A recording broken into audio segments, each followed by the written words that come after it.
भोपाल नगर निगम में आज परिषद में वन नेशन वन इलेक्शन के मुद्दे पर लगातार चर्चा हो रही है। जहां एक ओर बीजेपी के पार्षदों ने इसका समर्थन किया तो दूसरी ओर कांग्रेस पार्षदों ने इसका विरोध किया। कांग्रेस पार्षदों और नेता प्रतिपक्ष शाबिस्ता जक्की ने कहा कि जब भी परिषद लगती है तो जनहित के मुद्दों को भटकाया जाता है, इधर उधर की बातें करके समय बर्बाद किया जाता है। वन नेशन वन इलेक्शन को लेकर पार्षद शिरीन खान ने कहा कि हम सभी इसका समर्थन करते हैं, लेकिन जब विदेशों में बैलेट पेपर से चुनाव होते हैं तो यहाँ क्यों नहीं होते। वहीं बीजेपी पार्षद रेहान सिद्दीकी ने वक्फ संशोधन बिल को लेकर कहा कि ये मुसलमानों के हित के लिए किया गया है, जो गरीब मुस्लिम समुदाय के लोग हैं उनको इसका पूरा लाभ मिलेगा। कांग्रेसियों ने हमेशा मुस्लिम समुदाय के लोगों के बारे में नहीं सोचा, लेकिन बीजेपी ने सभी मुस्लिम समुदाय को अपना समझते हुए उनका हक दिलाने का काम किया है। इसको लेकर कांग्रेस ने आपत्ति जताई है। नहीं, एक ये नगर निगम भोपाल ऐसी है जिसने पारित किया है बड़ी। नगर निगम भोपाल हर वो काम करना चाहती है जो जनता के हित में हो।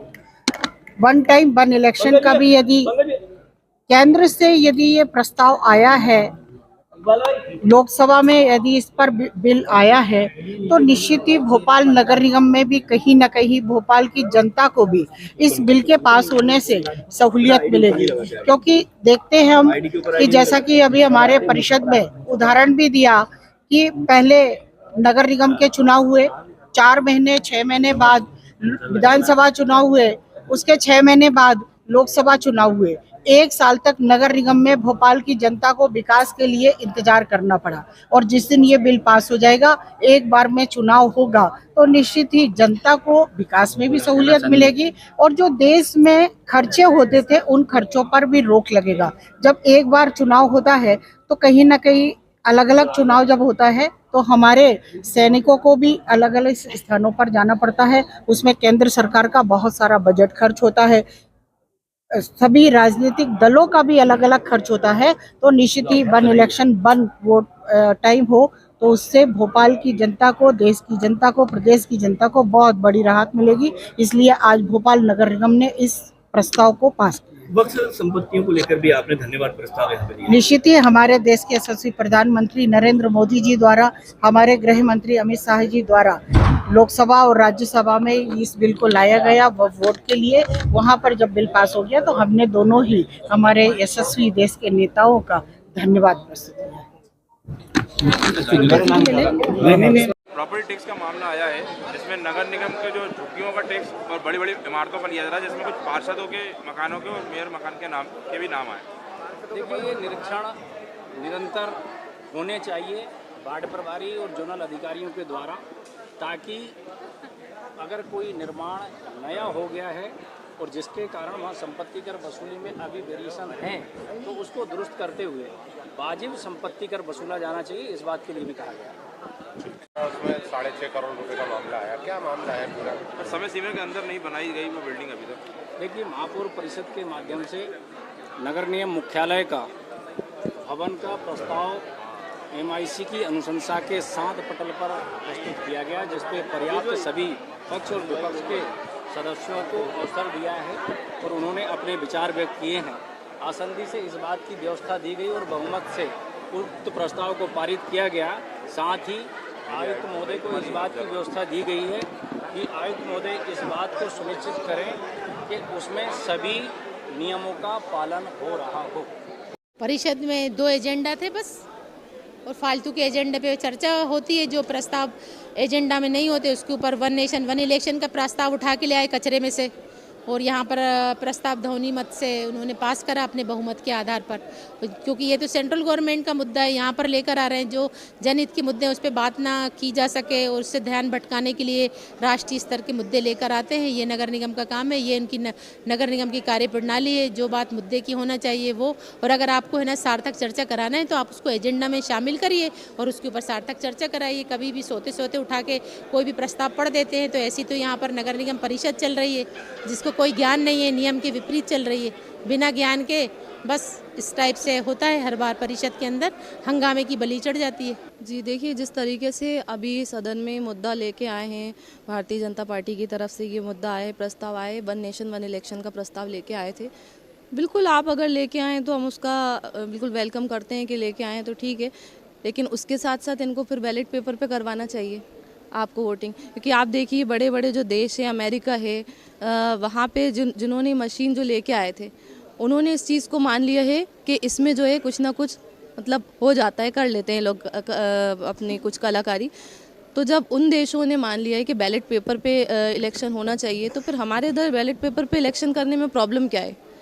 लेके आइए आप वन नेशन वन इलेक्शन, हम बिल्कुल उसके साथ हैं, लेकिन बैलेट पेपर पे आप करवाइए, इलेक्शन होना चाहिए। पूरे भारत देश की जनता ये चाहती है, आप उसको भी मानिए और फिर इलेक्शन करवाइए, तो परिणाम आपके सामने होगा। समय और पैसा दोनों बचेंगे। बैलेट पेपर पे इलेक्शन होने से ही डरते क्यों हैं, क्यों पीछे हटते हैं?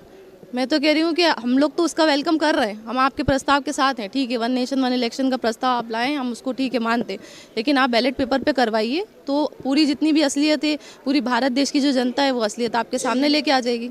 नहीं, देश के हित का मुद्दा है, जनता के हित का मुद्दा है, तो बिल्कुल कहीं परिषद तो पहली सीढ़ी है जनता के मुद्दे उठाने के लिए। और मुझे लगता है कि पूरे देश में एक साथ चुनाव होने से बहुत सारी प्रक्रिया आसान हो जाएगी, बहुत सारी समस्याएं आसान हो जाएंगी, और देश के ऊपर जो अतिरिक्त भार पड़ता है, जो बहुत ज़्यादा लोड पड़ता है, वो भी कम आएगा और समय भी बचेगा। और फिर एक ही माइंड मेकअप करके देश में जो सरकार जिसका पब्लिक बनाना चाहिए बनाएगी।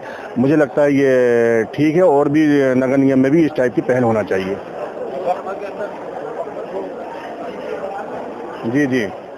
जी, लोकसभा में कल हमारे देश के यशस्वी गृह मंत्री जी ने जो उद्बोधन सुना काफ़ी सराहनीय है, और कहीं भी उनके 40-42 मिनट के उद्बोधन में, भाषण में कहीं भी मुस्लिम विरोधी बात नहीं निकली, एक शब्द भी मुस्लिम विरोधी नहीं निकला। जो भी शब्द निकला मुस्लिम भाई के हित के लिए निकला, मुस्लिम भाई कह के उन्होंने देश को संबोधित करा। और मुझे लगता है ऐसे लोगों की जो भूमाफिया हैं, जो करोड़ों की संपत्ति पे अपना अधिकार समझ रहे हैं, उनकी संपत्ति लेके गरीब मुसलमान, जो बेसहारा मुसलमान है, यतीम मुसलमान है, जो जिनके पास 2 जून की खाने को रोटी नहीं है, उन मुसलमानों तक वो संपत्ति दी जाएगी। और मुझे लगता है अगर ऐसा होगा तो फिर कहीं ना कहीं मुसलमान का उद्धार होगा, और हमारे खुद के कॉलेजेस बनेंगे, हमारे खुद के अस्पताल बनेंगे, वहाँ पर मुसलमानों को और ज़्यादा लाभ मिलने की उम्मीद है, जिस हिसाब से हमारे देश के गृह मंत्री जी ने बोला। और मुसलमानों, अच्छा, इसमें एक चीज़ और भी हम बता दें कि कुछ कांग्रेस के लोग जो सिर्फ एक ही चीज़ को इतने दिन से उम्र चला रहे थे, कब्रिस्तान में दफनाने का अधिकार छिन जाएगा, या मदारिस का अधिकार छिन जाएगा, या खानखा में नुकसान हो जाएगा, या मदरसों में नुकसान हो जाएगा, ऐसा उन्होंने क्लियर कर दिया है। इस टाइप की कोई चीज़ नहीं है। और संपत्ति, प्रॉपर्टी, जो वक्फ की प्रॉपर्टी है, उसको लेने हम नहीं आए हैं, बल्कि जो वक्फ की संपत्ति है, जो मुस्लिम भाई वंचित है, उनको देना है। और जो पैसे वाले लोग हैं, जिनने चचाबाद भतीजाबाद 60-70 साल से चला के कांग्रेस के नेताओं ने वो संपत्ति अपने चचाबाद भतीजाबाद को जो दी थी, उनसे लेकर गरीबों में वो संपत्ति तकसीम करी जाएगी। और ऐसे गरीबों में हमारे मस्जिद के जो इमाम है, मस्जिद के मौजिन है, 70 सालों में कभी कांग्रेस ने इन लोगों की फिक्र नहीं करी। ऐसे लोगों की फिक्र हमारी मतलब सरकार कर रही है। और ये मुझे लगता है कि आने वाला टाइम हमारे वक्त के लिए बहुत अच्छा टाइम है। कांग्रेस इस पर विरोध कर रही है। कांग्रेस ने तो भ्रष्टाचार करा है 70 सालों में। कांग्रेस के नेता अभी तक सेंट्रल गवर्नमेंट से लेके स्टेट गवर्नमेंट तक कांग्रेस के नेता ही वक्फ के चेयरमैन बने।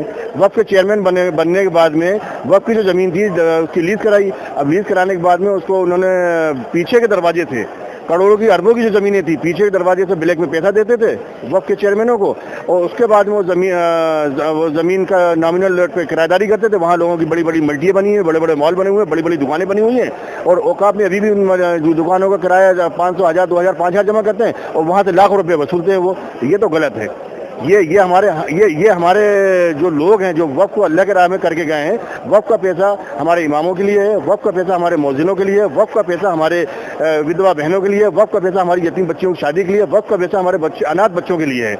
ये जो बड़े बड़े उद्योगपति, बड़े बड़े जो कांग्रेस के नेता अभी तक मलाई खाई है, अब मलाई खाने का वक्त इनका दूर हो गया है। अब इनकी उल्टी गिनती शुरू हो गई। अब वक्फ की संपत्ति वापस लेके सरकार गरीबों को देगी। मुद्दों की बात को तो भाई, मुद्दे पे जब भी कोई बात करने खड़ा हो तो उसको भटका देते। नहीं, वो तो होने ही नहीं चाहिए था। हम तो उसके पक्ष में, वो हम तो मुसलमान आदमी, हम तो उसका विरोध करेंगे कि बिल्कुल गलत ढंग से पास हुआ है। वो साबित कर दें कि मुसलमानों के हक में